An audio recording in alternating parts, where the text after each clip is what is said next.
So I'm here making banana bread, and I know there's a big debate. Is it a bread? Is it a cake? But I think that the difference is what do you do with it? How do you serve it?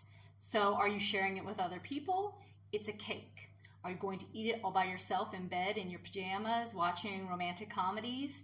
It's a bread. So I'm making banana bread, and while that's in the oven, I thought I would read one of my poems for you.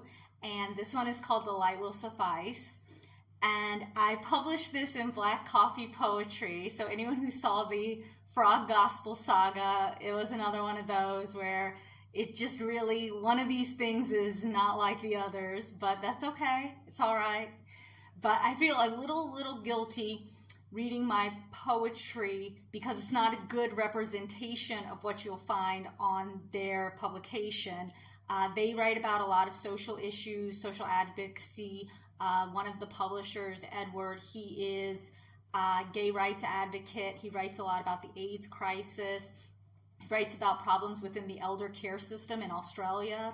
And for people that complain about overrepresentation of Americans in entertainment or in media, and I'm not going to gaslight you and tell you that it's not true, but at the same time, the three people that are basically running this are all Commonwealth. There's a Canadian, an Australian, and someone from the UK.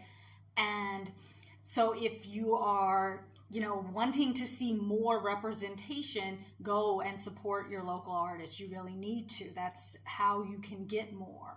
So please go and check out their site, definitely. But this is my poem, The Light Will Suffice, and I wrote it a while ago.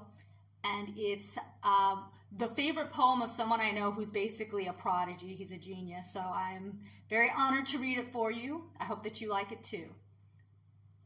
God's own milk lights up the empty fridge. Our eyes cling to the sky, desperate seekers, yearning for an apparition, something, and we will take anything to temper the primitive wailing of heartstrings severed and hear nothing but familiar icebox wires humming, just a freezer full of pain and cold organs to burn against hollow aches, and thick bands of ice crystals accumulate on the edges to illustrate how far we are from where the stardust falls. And longing builds behind prayer-sealed lips until repressed howls die a stillborn death. We want so much more than we were made for. What vanity is this? The moon looks big enough to satisfy. Will it tide us over? The moon is made of cheese. When dreams are shut out of the night, we will devour the light. In a hungry existence, the light will suffice.